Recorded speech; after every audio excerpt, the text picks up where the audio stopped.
Olá, eu estou aqui de volta para como que fazer um fechamento do nosso trabalho hoje. E então, eu espero que você tenha aprendido, que você esteja devidamente desafiado e que você tenha aceitado para Jesus as duas propostas que ele tem para cada discípulo: chamar para estar com ele, para viver com ele, andar com ele. E dois, ser enviado por ele para participar dessas coisas que você tem aprendido na vida de outra pessoa. Acontece que nós estamos diante de um contexto neotestamentário e bíblico que não é do século 21. Isso não é novidade para você, não é? Não estou dizendo nada de novo. Mas vamos lá. A Bíblia foi escrita, está ali nos anos 70, então 950 anos atrás, o Novo Testamento estava sendo escrito. Você está dentro de um contexto onde a autoridade do mais velho é muito forte. Você está dentro de um contexto onde a autoridade masculina é muito forte. Você está dentro de um contexto de uma autoridade paterna muito forte. Acontece que na igreja, a autoridade do Estado, a autoridade religiosa, a autoridade dos mais velhos, ou do homem, ou do pai, não tem mais importância do que a principal autoridade. Sabe qual é a principal autoridade? No Novo Testamento, a principal autoridade é a autoridade espiritual. Então, quando um dia, no livro de Atos, você vai ver isso, os apóstolos foram levados diante do conselho, o alto conselho, o conselho mais importante dos judeus. Tinha um poder de polícia, é quase um STF daquele tempo. E eles disseram: nós não mandamos vocês pararem de pregar de Jesus. Mandaram, mas olha só, nós temos um mandato divino de pregar, então nós não vamos obedecer você, porque importa obedecer a Deus do que aos homens. Isto é autoridade espiritual. Também o apóstolo Pedro falou no contexto da pregação dele para essas autoridades religiosas, que também era constituída do conselho dos anciãos, dos mais velhos. E quando eles falaram, e Pedro disse que não ia obedecer, o texto de Atos, capítulo 4, diz que concluíram que eles eram homens iletrados, galileus, quer dizer, eles nem falavam direito. Irmão, irmã, ele nem sabia falar direito, é o caipira, ele não fala direito, ele não conjuga número, adjetivo, advérbio, verbo, ele não sabe falar grego, ele fala um hebraico caipira. Mas uma coisa eles concluíram: eles tinham autoridade espiritual. Quando Paulo chegou numa das principais cidades do Império Romano daquele tempo, era Roma, Éfeso, Corinto, Atenas, as principais cidades do Império Romano. Quando ele chegou em Corinto, as pessoas eram de nariz empinado, sabe? Os Jogos Olímpicos eram muito importantes. Só perdiam da importância dos Jogos Olímpicos para Atenas. Mas as pessoas de Corinto eram mais ricas, eram mais sábias, tinham oradores oficiais, pessoas que falavam bonito, o advogado. Quando Paulo chegou lá, ele disse: olha, quando eu estive entre vocês, eu não procurei saber acerca da minha sabedoria, eu só queria saber de uma coisa: Jesus Cristo crucificado.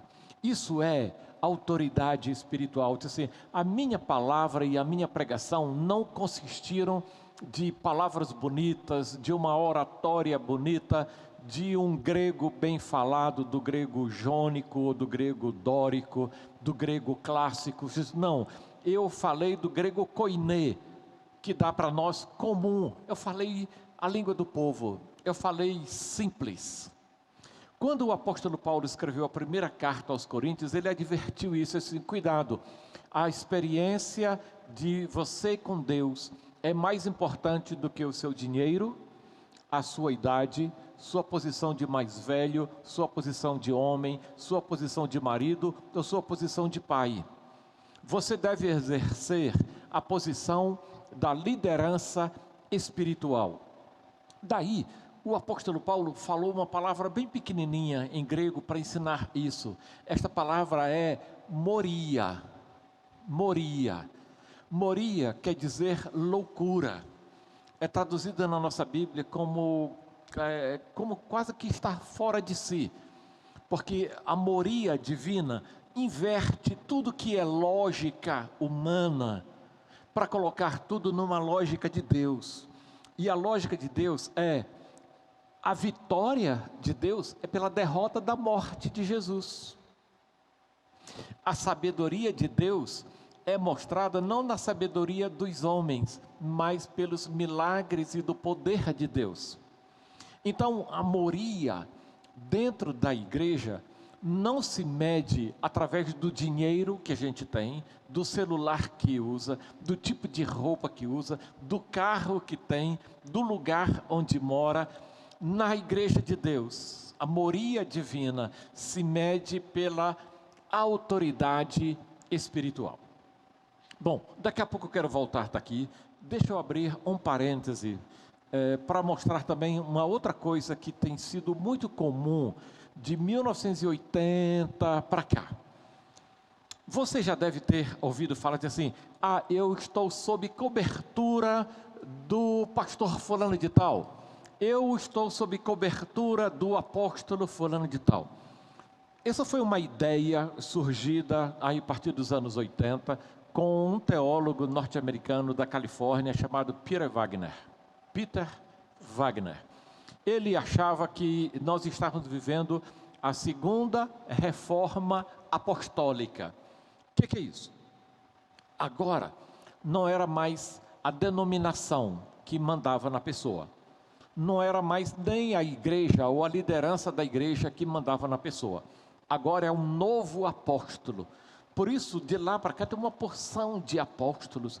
E agora ele quer dizer, quando você está sob cobertura de alguém, quer dizer que aquela pessoa é que protege você. Ora, nós sabemos que na Bíblia o que nos guarda é Deus.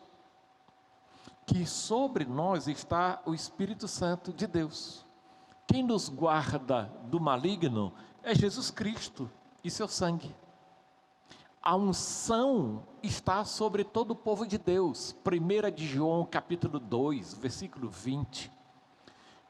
1 de João capítulo 2, versículo 27. São dois versículos. Versículo 20 e versículo 27 da primeira carta de João, capítulo 2, diz que a unção de Deus está sobre você. Então, voltando aqui, o que estava acontecendo antes? As pessoas se orientavam na igreja por quem ganhava mais, por quem sabia mais, por quem era membro fundador, quem era mais velho, quem tem um carro melhor, o lugar onde mora, quer dizer, o status social. De repente, inventaram um outro negócio. Agora, você está sob cobertura de uma pessoa super espiritual, um super crente, e é Ele quem protege você, é Ele quem te dá cobertura. Você trabalha sob a proteção dEle, sob a bênção dEle. Querido, você também está sendo chamado hoje para voltar para a Bíblia. Não tem nada dessa bobagem de cobertura de outra pessoa, cobertura de um apóstolo, até porque as pessoas nem sabem o que quer dizer essa palavra apóstolo. Sabe o que quer dizer o apóstolo? Apostelo quer dizer que é alguém que é enviado. Em outras palavras, o apóstolo não é aquele que manda, o apóstolo é aquele que é mandado. Já viu isso? O apóstolo é aquele que é enviado pela igreja, ou enviado por Jesus Cristo. Essa nova unção, esse novo linguajar, é uma embromação que estão trazendo para você. Então, voltando para a Bíblia aqui, você tem que viver sob a autoridade de Deus, sob a proteção do sangue de Jesus, porque é Ele que nos protege. Diz que quem está em Jesus, o maligno não toca. Você não precisa da unção de ninguém nesta terra. Você não precisa da unção de nenhum bispo. Você não precisa da unção de nenhum apóstolo. Sobre você está a unção de Deus. Sobre você está o Espírito Santo, o sangue de Jesus. Você é mandado por Ele. Então viva na autoridade espiritual do Senhor. Neste caso, você não precisa ser homem, ser velho, pode ser um jovem, pode ser um adolescente, pode ser uma criança, pode ser uma mulher, pode ser qualquer pessoa, pode ser um senhor, pode ser um velho, mas não precisa ser rico, não precisa ser bem falante, pode ser até alguém que fale mal, pode ser alguém que não tenha uma voz bonita, pode ser alguém que não tem curso teológico, mas a unção de Deus está sobre ele. Na igreja do Senhor Jesus Cristo, eu tenho ouvido e tenho visto muita gente se recusar a servir a Deus, porque dizer, eu não sei falar bem, eu não sei orar bem. Você não ora para as pessoas, você ora para Deus. Quando você orar, entra no teu quarto. Lembra dessa palavra de Jesus Cristo? Quando você orar, entra no teu quarto e teu Pai, que está no céu, que vê você em secreto, ouvirá a sua oração. Você não ora diante dos homens. Mas eu não tenho curso de formação. Jesus não chamou homens letrados, Jesus chamou pescadores, Jesus chamou pessoas ignorantes, mas sobre essas pessoas ignorantes e iletradas, caipiras, que nada sabiam, tinham o poder de Deus sobre elas. Então, na igreja de Jesus Cristo, a moria divina quer dizer que Deus inverte a lógica humana, Deus inverte o poder humano para refletir o poder dele, para treinar, humilhar, envergonhar e sobrepor a sabedoria humana, a riqueza humana, os status humanos. A partir de hoje, eu desafio você, eu pediria que você não se olhasse mais pelo seu status social. Quer você seja um diarista, um empregado, desempregado, estudante, jovem, adolescente, mulher, não se olhe mais assim. Olhe para você com o poder de Deus, porque essa moria divina é: o meu poder se aperfeiçoa na fraqueza. Sobre você está a unção de Deus, de nenhum bispo, de nenhum apóstolo, de ninguém aqui na terra. Seu poder vem do alto. Você foi escolhida por Ele, você foi escolhido por Ele, você foi chamada por Ele, você foi chamado por Ele para obedecer a Ele. Você vai ter o poder dEle e a direção dEle guiando a sua vida e o seu ministério. Bom ministério para você, brilhe em nome de Jesus. As pessoas de bom coração, as pessoas sinceras vão reconhecer o poder de Deus na sua vida. E aí vão ver assim, ele não tem estudo, não tem moradia, está desempregado, é jovem, mas eu não posso negar que sobre a vida dessa pessoa existe o poder de Deus. A moria divina vai usar você para uma grande obra entre os homens. Deus te abençoe. Deus abençoe sua vida e seu ministério.